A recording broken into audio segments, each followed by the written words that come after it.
Service, social welfare, social development, social change, social assistance, social justice, social security, human rights.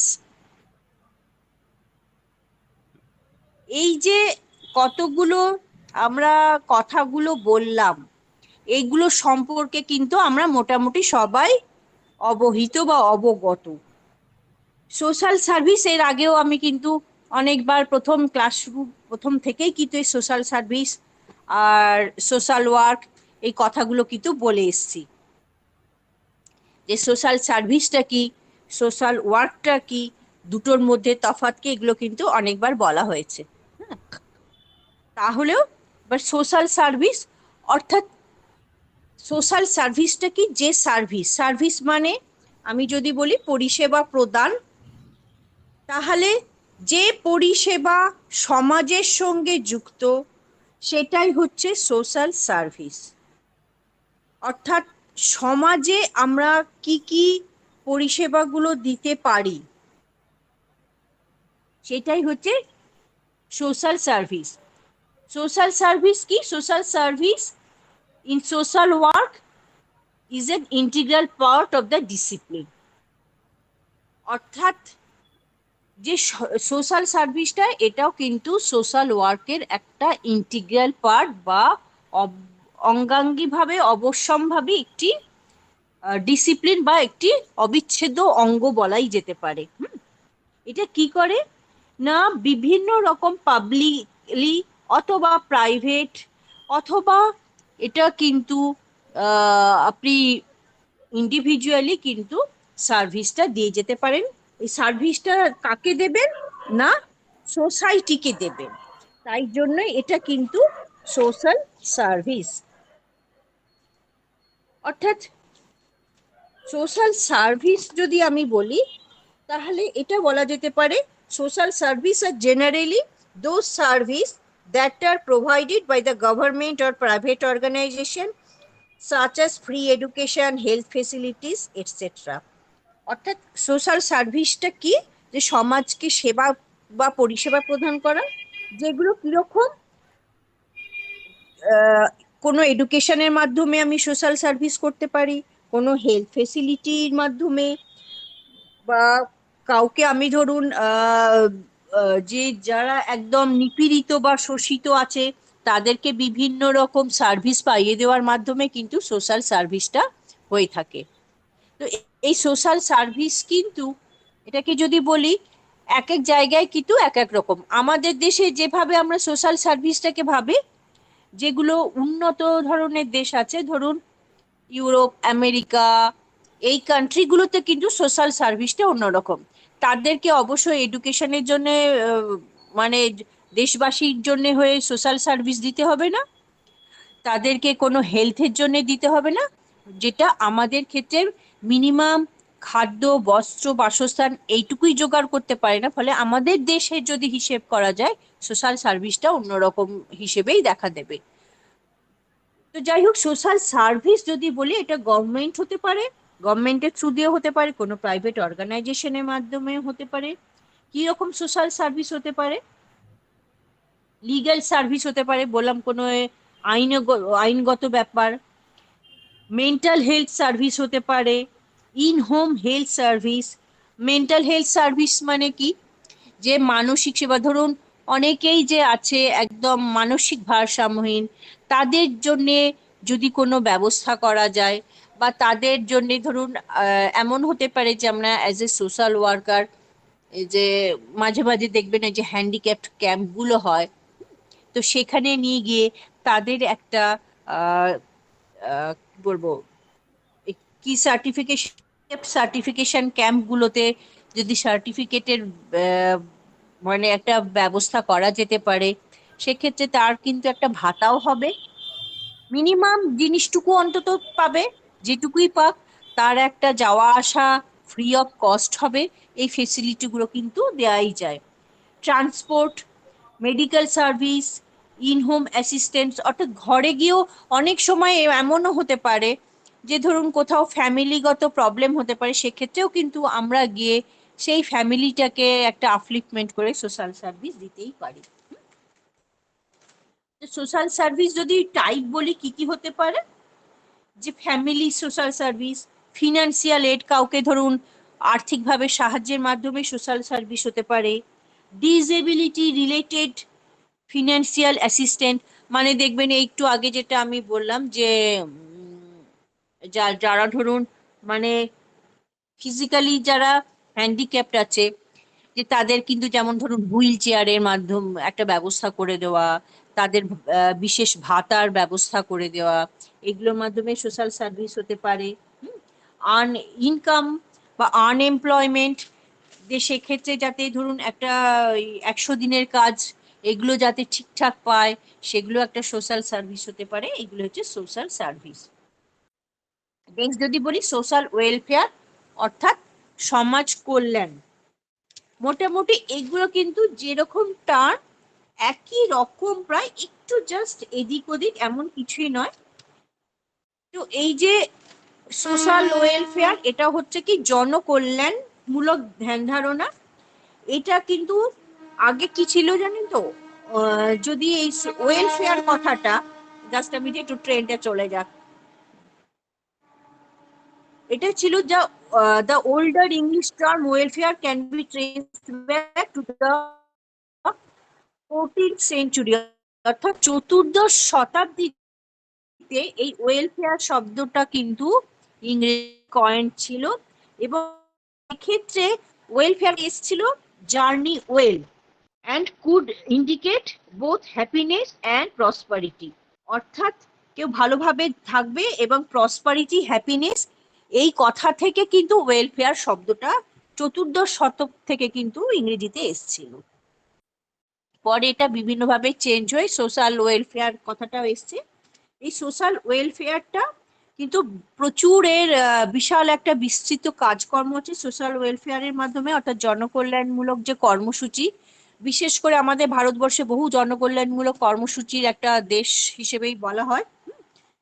এবং এখানে এই যে জনকল্যাণমূলক যে কর্মসূচি, গভর্নমেন্ট হতে পারে, ভলান্টিয়ার হতে পারে, নন প্রফিট অর্গানাইজেশন, অর্থাৎ অনেকেই হতে পারে যে সবসময় প্রফিটের চিন্তা কথা না রেখে কিন্তু বিভিন্নভাবে ওয়েলফেয়ার কর্মসূচিগুলো, জনকল্যাণমূলক কর্মসূচি করে যায়। যেমন দেখবেন হয়তো টাটা কিছু হয়তো কর্মসূচি নিয়েছে, ওই টাটা ক্যান্সার হসপিটাল, বা এই ধরনের বড় বড় যে যারা পুঁজিপতি বা শিল্পপতি আছে, তারাও কিন্তু যথেষ্ট পরিমাণে সোশ্যাল ওয়েলফেয়ার কিন্তু করে থাকেন। Social welfare is the condition of well-being of a society. It can be considered as a state or condition of human well-being that exists when social problems are managed, when human needs are met, and when social opportunities are maximized. When all are three met, may be claimed that a family, community, and society enjoy satisfactory level of welfare. যখন social welfare ঠিকঠাক ভাবে কাজ করে, যখন যে human বা মানুষের যে চাহিদাগুলো যেগুলো পূরণ হয়, এবং সোশ্যাল অপরচুনিটিস, অর্থাৎ সমাজ ব্যবস্থায় যে সুযোগ সুবিধা, সেইগুলো যখন সবাই ঠিকঠাক ভাবে ভোগ করতে পারে, তখন একটা জনকল্যাণমূলক দেশ হিসেবে তাকে কিন্তু তুলে ধরা যেতে পারে, বা একটা সোশ্যাল ওয়েলফেয়ারে একটা গুড এক্সাম্পল হতে পারে। যখন এই এই জিনিসগুলো, অর্থাৎ মানুষের যে বেসিক চাহিদাগুলো যেখানে যে দেশে ফুলফিলমেন্ট হয়, যেখানে বিভিন্ন রকম সোশ্যাল অপরচুনিটিস, অর্থাৎ সুবিধাগুলো পায়, এবং যেখানে ফ্যামিলি, কমিউনিটি, সোসাইটি সবাই একসঙ্গে হ্যাপিলি থাকতে পারে, সেটাই কিন্তু অ্যাকচুয়ালি সোশ্যাল ওয়েলফেয়ারের মোটো। নেক্সট দেখবেন যেটা হচ্ছে সোশ্যাল ডেভেলপমেন্ট, অর্থাৎ সামাজিক উন্নতি। এই যে সোশ্যাল ডেভেলপমেন্ট কথাটা যদিও আছে, কিন্তু এই সোশ্যাল ডেভেলপমেন্ট, জাস্ট এই সোশ্যাল ডেভেলপমেন্ট এই কথাটা অ্যাকচুয়ালি কিন্তু এখানে ইকোনমি ডেভেলপমেন্টের সঙ্গে জড়িত। The term development is used and understood in terms of economic development. But it is more than purely economic and physical. It is directly related with satisfaction, which may have little or nothing to do with objective statistical measures such as GNP, GDP, or per capita income. Social development is the process of planned institutional change to bring about better adjustment between human needs and aspiration on the one hand and social policies on the other hand. অর্থাৎ এটার মানে কি কি যে social development কথাটা যদিও আছে, এই ডেভেলপমেন্ট কথাটা কিন্তু আমরা ইকোনমিক ডেভেলপমেন্টের সঙ্গে জড়িত এটাই ভাববো। এবং কোনো দেশ কতটা ডেভেলপ করেছে সেটা বোঝা যায় কিছু কিছু ছোট ছোট টার্ম, ইকোনমিক্সের কিছু শব্দ দিয়ে, যেগুলো হচ্ছে জিএনপি, জিডিপি, পার ক্যাপিটা ইনকাম। এগুলো মনে হতে পারে যে কি জিনিস, বা অনেকেই হয়তো এই জিনিসগুলো জানে। যদি বলি জিডিপিটা আগে বলি, গ্রস ডোমেস্টিক প্রোডাক্ট। তো অর্থাৎ এটা হচ্ছে একটা দেশের মধ্যে আপনার যা কিছু উৎপাদন হলো তার লাস্ট ফিনিশিং যতটা হলো সেটাই হচ্ছে গ্রস ডোমেস্টিক প্রোডাক্টস। দেশের বাইরে নয় কিন্তু, দেশের মধ্যে ধরুন আমরাও করছি, আবার কোনো বিদেশি কোম্পানিও আমাদের দেশে এসে কিছু উৎপন্ন করছে, করে তার যে লাস্ট প্রোডাক্টটা হলো এবং যে সার্ভিসটা পেলাম সেটার মোট পরিমাণটা হচ্ছে জিডিপি। যেমন ধরুন আমি একটা কার তৈরি করলাম, তো কারের ইঞ্জিনের একটা দাম, কারের হয়তো ওই ওপরে সিটের একটা দাম, এইগুলো নয়। যখন কাঠটা পুরোটা তৈরি হলো, লাস্ট ফিনিশিংটা কাঠটার কত দাম, সেইটাই হলো তার জিডিপি। এবং এই জিডিপিটা কি না একটা ডোমেস্টিক, এই জন্য গৃহে, ডোমেস্টিক মানে কথাটা আমরা সবাই জানি গৃহপালিত, মানে এখানে গৃহ বলতে আমার দেশের মধ্যে যা যা জিনিস উৎপন্ন হচ্ছে তার লাস্ট প্রোডাক্টটা এবং কি সার্ভিস দিচ্ছে সেটাই হচ্ছে জিডিপি। দেখবেন জিএনপি কথাটা আছে, এটা হচ্ছে গ্রস নেট প্ল্যান। এটার মানে হচ্ছে কি যে আমাদের দেশে যা উৎপন্ন হলো, এবার আমাদের দেশে কেউ হয়তো বাইরে গিয়েও কিছু প্রচুর ইনকাম করছে, এবং এইখান থেকে এবার বাইরে যেটা ইনকাম হচ্ছে সেটা মাইনাস যেটা করলো সেটা হচ্ছে নেট প্রোডাক্ট, সেটাই হচ্ছে গ্রস জিএনপি। অর্থাৎ আমাদের দেশে কিছু লোক বাইরে গিয়ে ইনকাম করলো, এবার আমাদের জিডিপি যেটা হলো এবং তারা বাইরে যেটা ইনকাম করলো ওই জিডিপি থেকে যেটা বাদ দেয়া হলো তাদের ইনকামটা, সেটাই হচ্ছে জিএনপি।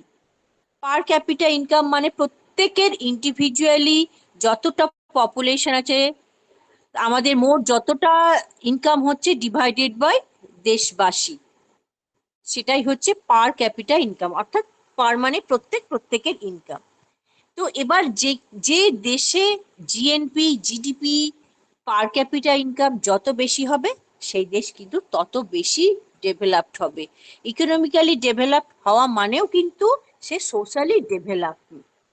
এবং এই সোশ্যালি ডেভেলপমেন্টের সঙ্গে কি থাকবে, শুধু যে আমার ইকোনমিক্যালি আমি ডেভেলপমেন্ট যখনই হলাম তার সঙ্গে সঙ্গে কিন্তু আমার অনেক জিনিসও থাকবে। যেমন যদি আমি বলি একটা ঠিকঠাক বাড়ি থাকবে, হাউজিং অ্যান্ড স্যানিটেশন থাকবে, এডুকেশনটাও আমার ঠিক হবে, হেলথ অ্যান্ড ফুড সিকিউরিটি অর্থাৎ খাদ্য বস্ত্র এগুলোর জন্য কাউকে ভাবনা চিন্তা করতে হবে না। এবং সঙ্গে সঙ্গে অন্যান্য যে আমার এনভায়রনমেন্ট সেগুলো সোশ্যাল এনভায়রনমেন্ট বা সেফ গার্ড যদি বলি, আমার যে নিরাপত্তামূলক ব্যবস্থা একটা নাগরিক হিসেবে সেটাও যাতে ঠিকঠাক থাকে, এবং সেটার যদি আপলিফমেন্ট যদি যে দেশে বেশি যত বেশি জিডিপি জিএনপি হবে সেই দেশ কিন্তু তার আপলিফমেন্টটাও বেশি, সেই দেশও কিন্তু সোশ্যালি ডেভেলপ। এই যে ডেভেলপমেন্ট কি করে, এই সোশ্যাল ডেভেলপমেন্ট দেখুন জাস্ট নিচে কতগুলো আছে, এগুলো এলিমিনেশন অফ পোভার্টি অর্থাৎ দারিদ্র দূরীকরণ, হাই লিটারেসি মানে অবশ্যই সাক্ষরতাটা অনেক বেশি থাকবে, সোশ্যাল জাস্টিস, ইকুয়াল মানে কি ইকুয়াল ডিস্ট্রিবিউশন অফ অপরচুনিটিস, এর আগে বলেছি সোশ্যাল জাস্টিস মানে হচ্ছে ন্যায় বিচার, সবাই কাছে কিন্তু সমান সুবিধাটা থাকবে। Improvement in social welfare amenities, অর্থাৎ একটা সমাজ কল্যাণের জন্য যে যে জিনিসগুলো থাকে সেগুলো কিন্তু আরো ডেভেলপ হওয়া। আর সেফ এনভায়রনমেন্ট, একটা ঠিকঠাক সুরক্ষিত পরিবেশ থাকবে। অপরচুনিটি ফর পার্সোনাল গ্রোথ, অর্থাৎ আমার ব্যক্তিগত, আমি তো আমাকে শুধু সমাজের বা কমিউনিটি ডেভেলপমেন্ট করলে হবে না, আমার নিজেরও যাতে একটা ঠিকঠাক গ্রোথ হয় সে সুবিধাটা থাকবে, আমি নিজেকে আরো যতটা বিকশিত করব তার সুবিধা থাকবে। Protection and improvement of health, অবশ্যই স্বাস্থ্যের যেন ইমপ্রুভমেন্ট হয়, স্বাস্থ্য ব্যবস্থা এবং স্বাস্থ্য ব্যবস্থা ঠিকঠাক হয়। সিকিউরিটি ইন ওল্ড এজ, এবং আমি যখন বৃদ্ধ হব তার নিরাপত্তার ব্যবস্থা। Upliftment of weaker sections of the society, অর্থাৎ সমাজে যারা দুর্বল শ্রেণী আছে তাদের উন্নততর ব্যবস্থা করা।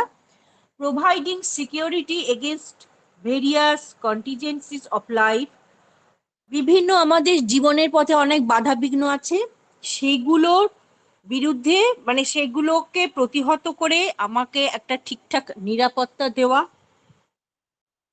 enrichment and access to goods and services beyond the absolute minimum of sustained life, অর্থাৎ আমার একটা প্রাত্যহিক দৈনন্দিন জীবনে চলার জন্য যে যে জিনিসগুলো অবশ্যম্ভাবী বা অপরিহার্য অঙ্গ, সেগুলো কিন্তু যে জিনিসপত্র এবং যে পরিষেবাগুলো আমার দরকার সেগুলো কিন্তু যাতে সহজলভ্য থাকে সেটার ব্যবস্থা করা।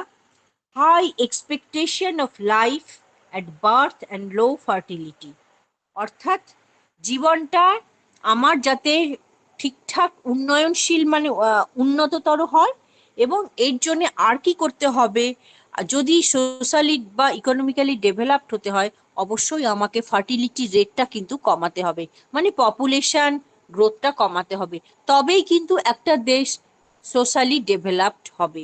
তার সোশ্যালি ডেভেলপ বলতে তার এই জিনিসগুলো কিন্তু তার লক্ষ্য, এই জিনিসগুলো ঠিকঠাক পূরণ হলে এবং ওই জিডিপি জিএনপি এগুলো যদি ঠিকঠাক থাকে তবেই বলা যাবে যে সোশ্যালি ডেভেলপড।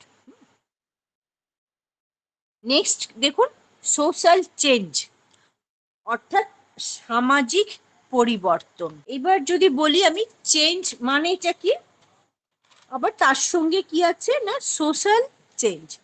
চেঞ্জ যদি আমি ভাবি তাহলে হচ্ছে যে প্রেজেন্ট আর ফিউচারের মধ্যে যে টাইম গ্যাপ, সেটাই চেঞ্জ, মানে কি আছে ভবিষ্যতে কি হলাম সেটাই হচ্ছে, বা অতীতে কি ছিলাম বর্তমানে কি হয়েছি, মানে যে কোনো দুটো কালের মধ্যে সময় যেটা সেটাই হচ্ছে চেঞ্জ। আপনি সোশ্যাল চেঞ্জের কথা বাদ দিলাম, আমি শুধু চেঞ্জ কথাটা ধরি। ধরুন আমি আগে হয়তো 50 কেজি ছিলাম 2 বছর আগে, এখন আমি হয়তো ওয়েট গেইন করে আমি হয়েছি 70 কেজি। তার মানে এই চেঞ্জ, এটা কি হচ্ছে দুটো টাইমের মধ্যে দুটো কালের মধ্যে আমার একটা চেঞ্জ এসছে, কিসের চেঞ্জ না ওয়েটের চেঞ্জ। তার মানে দুটো কালের মধ্যে যে চেঞ্জ টাইম হচ্ছে সেই টাইমটাই হচ্ছে অ্যাকচুয়ালি চেঞ্জ।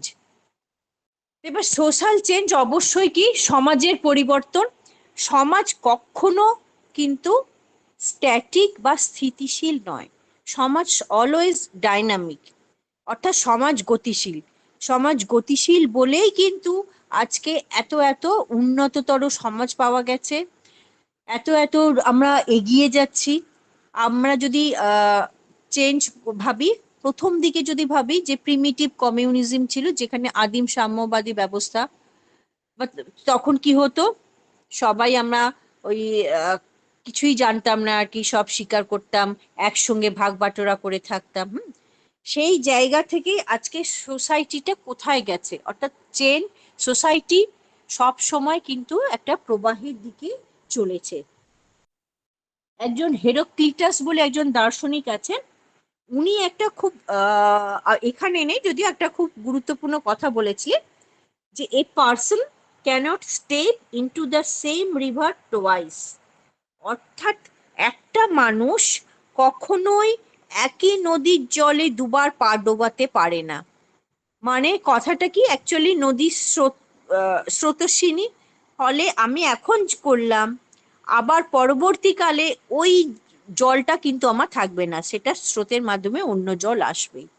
ফলে চেঞ্জটাও, সোশ্যাল চেঞ্জটাও কিন্তু একই রকম ভাবে আজকে যা আছে কালকে সেটা নেই।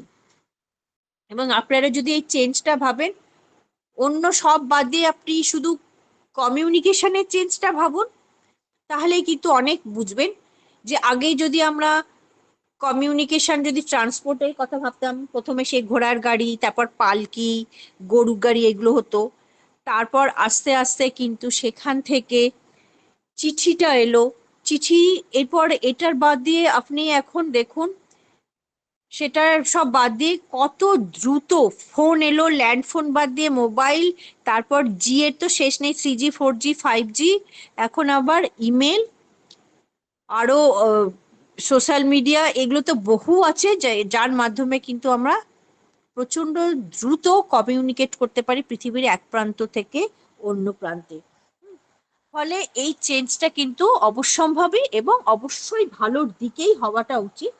তো আপনাদের কয়েকজন সোশ্যাল সায়েন্টিস্টের কথা বলা হয়েছে, যে ওনারা চেঞ্জটাকে কি বলেছেন।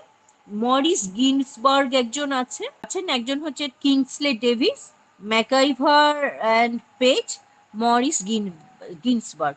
যদি কিংসলে ডেভিস, উনি কি বলেছেন, যে by social change is made, only such alternation as occur in social organization, that is the structure and function of a society। অর্থাৎ সোশ্যাল চেঞ্জটা কি, ওনার মতে একটা সোসাইটিতে কিন্তু দুটো জিনিস দেখা যায়, সমাজের স্ট্রাকচার অর্থাৎ কাঠামো, এবং ফাংশন সমাজের কাজ। ওনার মতে যে সমাজের কাঠামোর চেঞ্জ এবং সমাজ তার যে কাজ করে যাচ্ছে তার যেটা চেঞ্জ, সেটাই হচ্ছে ওনার মতে সোশ্যাল চেঞ্জ।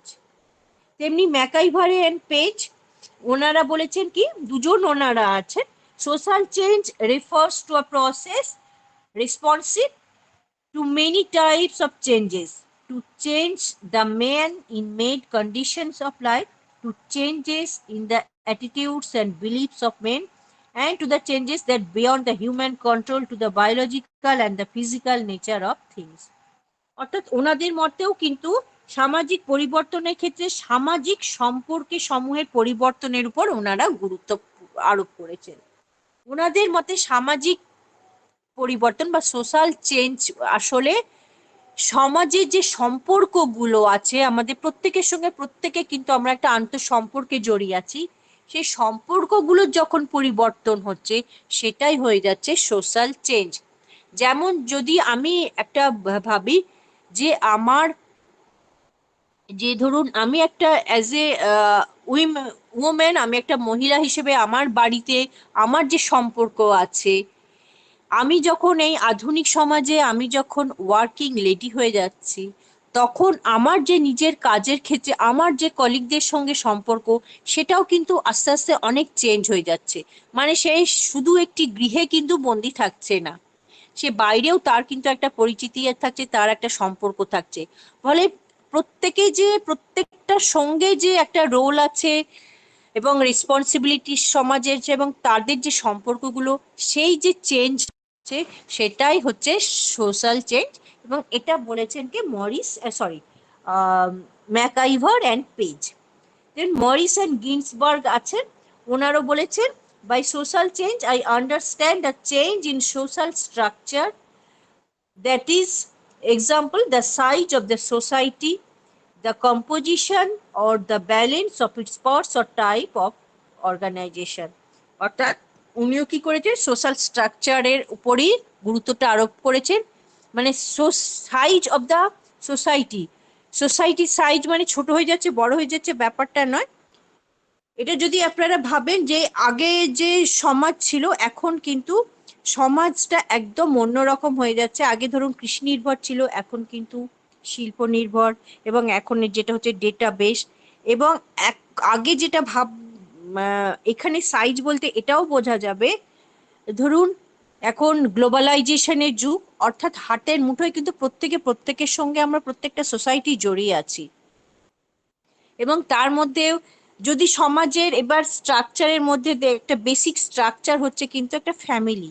আগে যদি ভাবতেন যে সমাজের স্ট্রাকচারের মধ্যে কিন্তু যে জয়েন্ট ফ্যামিলিটা আগে থাকতো, সেটাও কিন্তু আস্তে আস্তে ভেঙে ভেঙে সাইজটাও কিন্তু চেঞ্জ, তার নিউক্লিয়ার ফ্যামিলি হয়ে যাচ্ছে।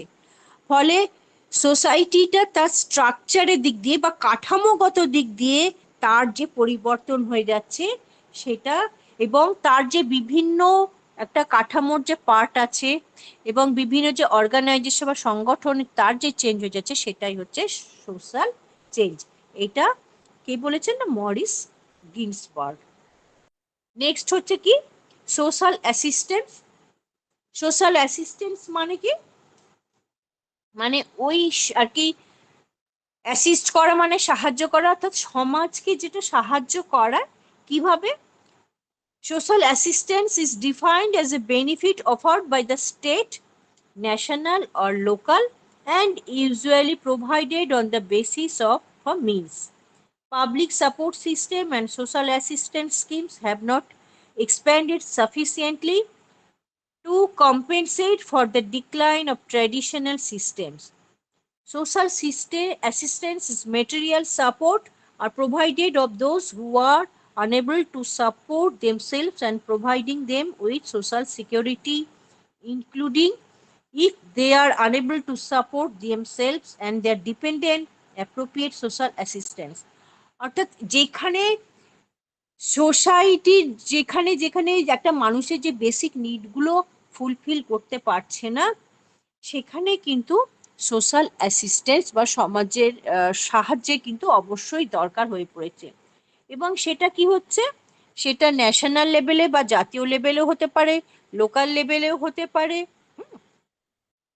বিভিন্ন যে মিনস বা উপায়গুলো আছে, যেমন ধরুন আমরা যদি বলি যে এই যে বার্ধক্য ভাতা, বা যেখানে ধরুন প্রচুর আনএমপ্লয়মেন্টের প্রবলেম হচ্ছে, সেখানে হয়তো যতদিন না সে নিজের পায়ে দাঁড়াচ্ছে ততদিন কিছু বেকার ভাতা, বা মেয়েদের যে পড়াশোনার জন্যে বেশ কিছু সাপোর্ট, কারণ এটা না করলে কিন্তু একটা মেয়ে হয়তো স্কুল ড্রপ আউট হয়ে যাবে।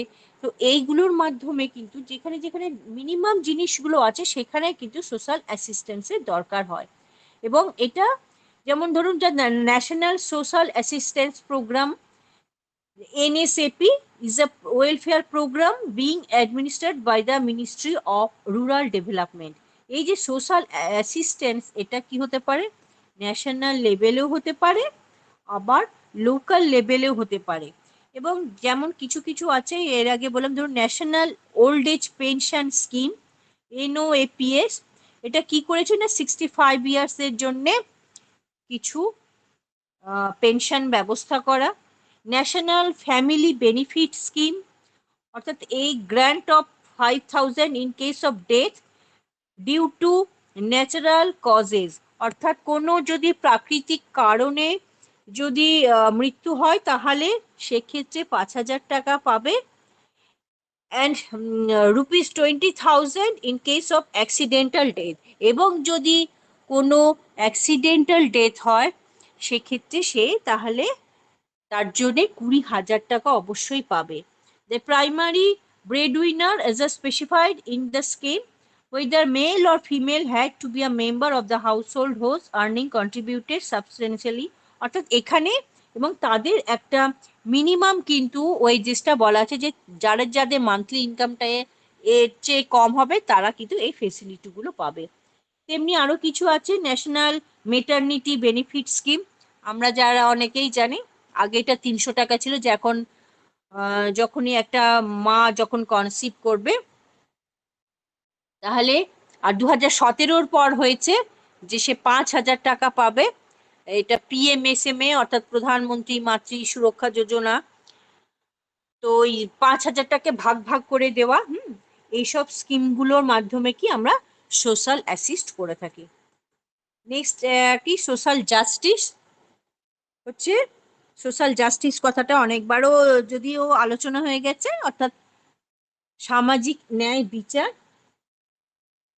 সামাজিক ন্যায় বিচার বলতে আমরা কি বুঝি, যে সমাজে যারা দুর্বৃত্ত বা এরা আছে তারা মানে ইকুয়ালি যারা ইকোনমিক, পলিটিক্যাল এবং সোশ্যাল রাইট এবং অপরচুনিটিস গুলো যাতে সমাজে প্রথম থেকে নিচ অব্দি সমস্ত মানুষ পায়, সেটাই হচ্ছে কিন্তু সোশ্যাল জাস্টিস।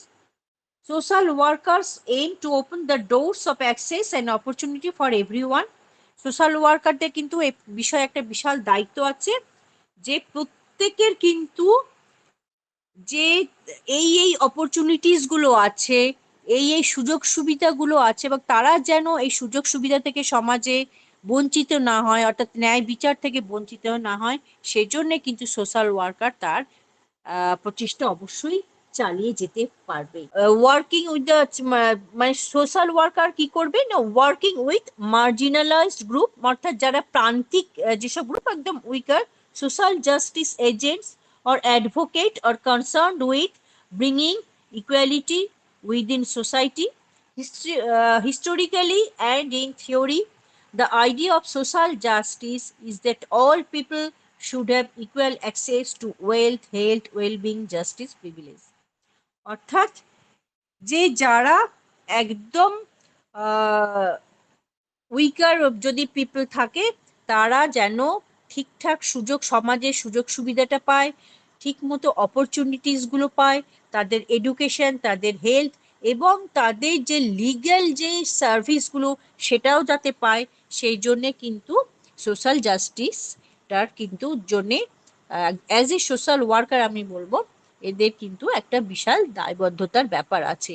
আপনারা এরকম অনেক জায়গায় দেখবেন যে অনেকেই হয়তো টাকা পয়সার অভাবে সে হয়তো আইনি ব্যবস্থা সাহায্য নিতে পারছে না, সেখানে কিন্তু অনেকেই দেখবেন যে ফ্রি অফ কস্ট এইগুলো কিন্তু যারা উইকার শ্রেণী তাদেরকে কিন্তু প্রোভাইড করে থাকেন। For social justice, the ethical principle is social worker challenge social injustice. বলে এই ক্ষেত্রে সোশ্যাল জাস্টিসে সোশ্যাল ওয়ার্কারদের একটা বিশাল চ্যালেঞ্জ, যে যারা সোশ্যাল ইনজাস্টিস পেয়ে আসছে তাদের ক্ষেত্রে যেন ইকুয়াল অপরচুনিটিস প্রত্যেকে পায় সেই ব্যবস্থাটা করে দেওয়া, এবং তারা যাতে সোশ্যাল জাস্টিসের মুখ দেখে সেই ব্যবস্থা করে দেওয়া কিন্তু অ্যাজ এ সোশ্যাল ওয়ার্কার তাদের একটা বিশাল রেসপন্সিবিলিটি আছে। এবার এই যে তাহলে সোশ্যাল জাস্টিসের যে 10 পয়েন্টস বললাম, বাংলাটাই দেখুন, আপনাদের এটাতে ইংরেজিটাতে আপনাদের একটু অসুবিধা হবে, বাংলায় দেখবেন যে সামাজিক ন্যায় বিচারের জন্য সমাজকর্মের 10টি নীতি। একটা হচ্ছে যেমন মানুষের মর্যাদা, এর আগেও বলেছি প্রত্যেকটা মানুষের কিন্তু একটা ডিগনিটি আছে, হিউম্যান ডিগনিটি, এই কথাটা কিন্তু অনেক এর আগের ক্লাসগুলো অনেকবার বলা হয়েছে। প্রত্যেকটা মানুষের কিন্তু একটা নিজস্ব মর্যাদা থাকবে, নিজস্ব মূল্যবোধ, আত্মসম্মান, এবং সেটা যাতে একটা মানুষ হিসেবে পায়, সেটা কিন্তু সোশ্যাল জাস্টিস বা সামাজিক ন্যায় বিচারের একটা কিন্তু অঙ্গ।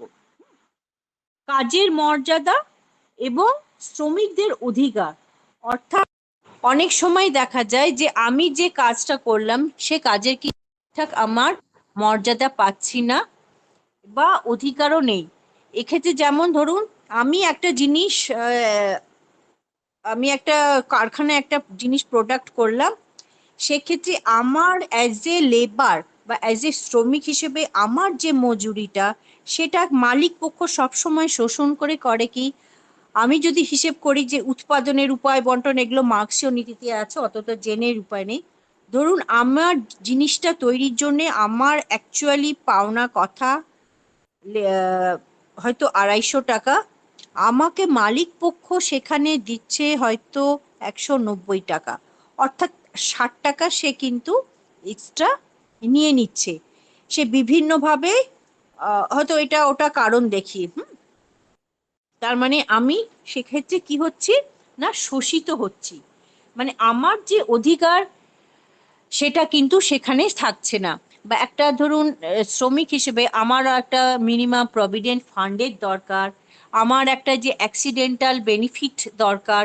এর আগের দিন একজন কেউ বলছিল যে বোধহয় যে অকুপেশনাল ডিজিজ না হ্যাজার্ডস এরকম কিছু আছে, আমি এমন হয়তো ঝুঁকিপূর্ণ একটা পেশায় আছি যেখানে আমার যে কোনো সময় আমার যে কোনো অ্যাক্সিডেন্ট হতে পারে, মৃত্যু হতে পারে, সেক্ষেত্রে আমার কোনো নিরাপত্তার ব্যবস্থা থাকছে না। সেক্ষেত্রেও কিন্তু সামাজিক ন্যায় বিচারের এটা একটা মানে সোশ্যাল একটা পয়েন্ট ফর সোশ্যাল ওয়ার্ক। সম্প্রদায়, কমিউনিটি অ্যান্ড কমন গুড, এখানে হচ্ছে সাধারণ ভালো করেছে। অ্যাকচুয়ালি হচ্ছে প্রত্যেকটা মানুষ বা কমিউনিটিতে প্রত্যেকটা মানুষ তার নিজে সে একটা যে গুরুত্বপূর্ণ সে একটা অঙ্গ, এবং তার বিভিন্নভাবে শিক্ষা বলুন, অর্থনীতি, রাজনীতি, সরকার প্রত্যেকের সঙ্গে কিন্তু যে রিলেটেড আছে কমিউনিটিতে, এবং আমার যে একটা মিনিমাম জিনিস থাকাটা দরকার, সেটা না হলে কিন্তু, যেমন যদি আমি বলি আমার মিনিমাম একটা ভালো জায়গায় থাকার দরকার, আমার হেলথের দরকার, আমার একটা এডুকেশনের দরকার, আমার রেগুলার কিন্তু জামা কাপড়ের দরকার। বলে এইগুলো যদি না হয়, সেটা একটা কিন্তু আমার পক্ষে সোশ্যাল জাস্টিস পাওয়া হলো না। নেক্সট যদি বলি যে সংহতি, অর্থাৎ সলিডারিটি বলা যেতে পারে। তো এখানে মানে আমাদের জাতীয়, জাতিগত, অর্থনৈতিক, আদর্শগত পার্থক্য যাই হোক না কেন, অ্যাকচুয়ালি আমরা সবাই কিন্তু human being after all.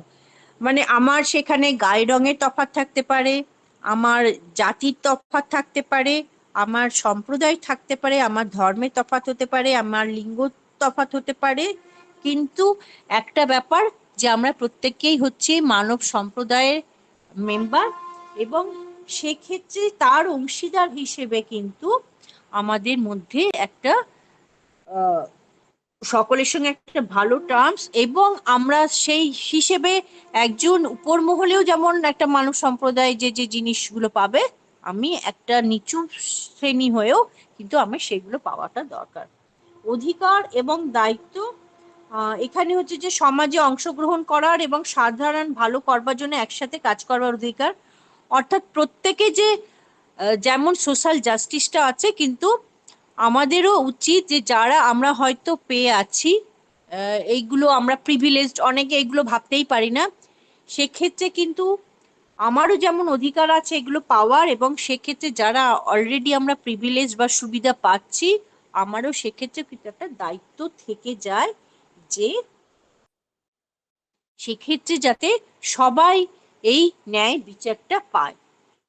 Next হচ্ছে কি স্টিওয়ার্ডশিপ বা ন্যস্ত, মানে ভার, কাউকে দায়িত্ব দেওয়া আর কি, যে আমাদের গ্রহের সমস্ত মানুষ এবং সমস্ত সম্পদের মূল্য চিনতে রক্ষা করা আমাদের দায়িত্ব, এবং ব্যক্তিগত সম্পত্তির অধিকারগুলো স্বীকৃত, এই অধিকারগুলি শর্তহীন নয়।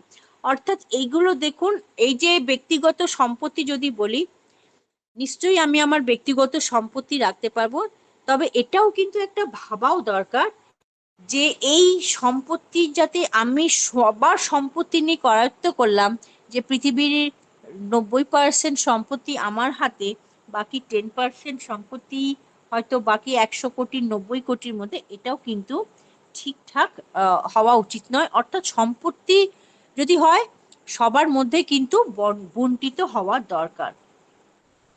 দরিদ্র এবং দুর্বলদের জন্য অগ্রাধিকার, এটা তো সবাই জানেন অবশ্যই, যে যারা আমরা একদম অর্থনৈতিকভাবে দুর্বল, এবং এবং দুর্বল হচ্ছে আমি শারীরিকভাবে অক্ষম হতে পারি, আমি মানসিকভাবে আমি ঠিকঠাক স্থির মানে ডিটারমাইন না হতে পারে, মেন্টালি রিটার্ডেড হতে পারি, সেক্ষেত্রেও কিন্তু তাদের ক্ষেত্রে কিন্তু অগ্রাধিকার অবশ্যই দেওয়াটা উচিত। নেক্সট হচ্ছে কি শাসন বা সাবসিডিয়ারিটি নীতি, অর্থাৎ এক্ষেত্রে মানব মর্যাদাকে উন্নীত করা, মানবাধিকার রক্ষা করা, সাধারণের কল্যাণ, এটা সবার সমস্ত স্তরে কিন্তু অবশ্যই দরকার। এবং এই নীতিটি কি স্বসংকল্প ক্ষমতায়নের জন্য, বীমা করবার জন্য, সরকারের কাজগুলিকে সর্বনিম্ন স্তরে সম্পাদন করবার জন্য আহ্বান জানায়। অর্থাৎ এই যে জিনিসগুলো আছে, আমাদের যে বিভিন্ন যে সাবসিডিয়ারিটি প্রিন্সিপালগুলো আছে, সেগুলো কি করব যে যাতে একদম বিভিন্ন যে অন্যায় আছে বা বিভিন্ন যে সমাজে যে চ্যালেঞ্জ গুলো আছে সেগুলোকে কিন্তু মোকাবিলা করে সেটা কিন্তু একটা সমাজের পক্ষে সমস্ত উইকার শ্রেণীকে যাতে ঠিকঠাক ভাবে আপলিফমেন্ট করা যায় সেই ব্যবস্থা করা। নেক্সট কি না অংশগ্রহণ অর্থাৎ পার্টিসিপেশন। সমাজে অর্থনৈতিক, রাজনৈতিক, সাংস্কৃতিক জীবনে সকল মানুষেরই অবশ্যই অংশগ্রহণের অধিকার রয়েছে এবং সামাজিক ন্যায় বিচার, মানবিক মর্যাদার জন্য যে সমস্ত লোক ন্যূনতম স্তরে বাস করে, অর্থাৎ এর আগেও বললাম একদম নিচু স্তর থেকে একদম ওপর স্তরে সবার প্রত্যেকের কিন্তু সেখানে সামাজিক ন্যায় বিচারে পাওয়ার জন্যে কিন্তু এটা অধিকার আছে। এই হলো 10th প্রিন্সিপাল। নেক্সট একটু কিছুই নয়, হচ্ছে হিউম্যান রাইটস। হিউম্যান রাইটস এটা তো আমরা মোটামুটি সবাই জানি যে মানবাধিকার। এখন কিছু হলেই মানবাধিকার কমিশনে চলে যায়, এটাও দেখেছেন। কোনো কারণ জেলে যদি কোনো বন্দি থাকে তার উপর কিন্তু নির্যাতন করা যায় না, কিছু হলেও উনি কিন্তু মানবাধিকার কমিশনের কাছে গিয়ে অবশ্যই অভিযোগ জানাতে পারে।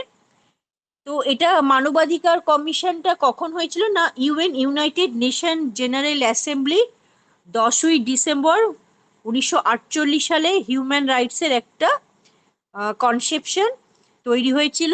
এবং আপনারা জানেন হয়তো যে 10ই ডিসেম্বরটাকে কিন্তু হিউম্যান রাইটস ডে হিসেবে গোটা পৃথিবী জুড়ে উদযাপন বা সেলিব্রেট করে। এবং এখানে মিসেস রুজভেল্ট, অর্থাৎ রুজভেল্টের নাম আমরা জানি আমেরিকার প্রেসিডেন্ট ছিলেন, তো এই মিসেস রুজভেল্ট উনি কিন্তু কিছু কিছু ডিক্লেয়ারেশন করেছিলেন, অর্থাৎ এই যে হিউম্যান রাইটস বা মানবাধিকার যেগুলো তার কিছু কিছু উনি কি কি থাকতে পারে মানবাধিকারে সে সম্পর্কে কিন্তু কিছু একটা সংঘবদ্ধ ক্যারেক্টারিস্টিক উনি বলেছিলেন। তো এই কি কি ক্যারেক্টারিস্টিক্স হতে পারে, যে characteristics features of human rights অর্থাৎ মানবাধিকারের যে ফিচার্স গুলো কি কি হতে পারে, যেমন they are essential for every human being. মানবাধিকারটা বা হিউম্যান রাইটসটা কিন্তু প্রত্যেকটা মানুষের জন্য অপরিহার্য একটা অঙ্গ হতেই পারে। They cannot be categorized as the preserve of one particular nation but at the fact of possession of mankind as a whole. এই যে মানবাধিকার এটা কিন্তু গোটা পৃথিবীর মধ্যে কোনো একটা বিশেষ দেশের জন্য শুধু অ্যাপ্লিকেবল বা প্রযোজ্য তাই নয়, মানবাধিকার কিন্তু গোটা পৃথিবীর যে কোনো দেশের যে কোনো মানুষের জন্য প্রযোজ্য। এবং এটা তাহলে ইউনাইটেড নেশনে 10ই ডিসেম্বর 1948 করা হয়েছিল। আর কি আছে না just like that of moral rights, the elements of their enforcement lies in the individual consent, অর্থাৎ ব্যক্তির যে মোরাল রাইট গুলো আছে অর্থাৎ নৈতিক যে তার অধিকার আছে সেগুলোকে এনফোর্স করা। দ্য কভার লিগাল রাইটস অর্থাৎ which are safeguard by the law of the land, অর্থাৎ যে লিগ্যাল যে রাইট গুলো আছে মানে নৈতিক আইনি যে অধিকারগুলো আছে, মানে একটা মানুষের যে সেফগার্ড হিসেবে, অর্থাৎ যদি আমি বলি মৌলিক অধিকার হতেই পারে এখানে, সেইগুলো কিন্তু ঠিকঠাক ভাবে যাতে অ্যাপ্লিকেবল হয় সে ব্যবস্থা করা। হিউম্যান রাইটস আর ইউনিভার্সাল, অর্থাৎ মানবাধিকারটা কিন্তু পৃথিবীর সর্বত্রই আছে। ইন হিউম্যান রাইটস আর ইনফ্রিঞ্জ, অর্থাৎ যদি হিউম্যান রাইটস লঙ্ঘন করা হয় তাহলে তার বিরুদ্ধে কিন্তু আমি যে কোনো ব্যবস্থা একটা নেওয়া যেতে পারে এবং সেটা কে নিতে পারে, যেমন ধরুন যে the international community for example was the right of restraint Saddam Hussein of Iraq from suppressing the rights of Kurd. এইবার যে ইরাকে আমরা জানি সাদ্দাম হোসেনের ফাঁসি হয়েছিল এবং উনি ওই কুর্দ সম্প্রদায়ের যে মানবাধিকার সেগুলোকে কিন্তু উনি লঙ্ঘন করেছিলেন এবং তার জন্য তাকে ফাঁসি বরণ করতে হয়েছিল। অর্থাৎ আমি যদি কারো মানবাধিকার লঙ্ঘন করি তাহলে সেক্ষেত্রে আমার বিরুদ্ধে কিন্তু শাস্তিযোগ্য অপরাধ হতেই পারে। The human rights are not unbuilt, অর্থাৎ human rights restricted in the interest of public peace. মানবাধিকার কিন্তু যেটা আবার কোথাও যদি দেখা যায় যে আমার মানবাধিকার কোথাও আমার যদি পাবলিক অর্থাৎ মানে জনসাধারণের মধ্যে শান্তি বজায় রাখতে বা পলিটিক্যাল রাজনৈতিক যদি নিরাপত্তার ক্ষেত্রে বিঘ্নিত হচ্ছে, সেক্ষেত্রে কিন্তু সেটা আমি রেস্ট্রেন্ট করতে পারি, অর্থাৎ সেক্ষেত্রে সেই হিউম্যান রাইটসটা আমার দরকার মতো আমি কন্ট্রোল করতে পারি। এই হলো হিউম্যান রাইটসের কিছু কিছু যে ক্যারেক্টারিস্টিক্স সেগুলো।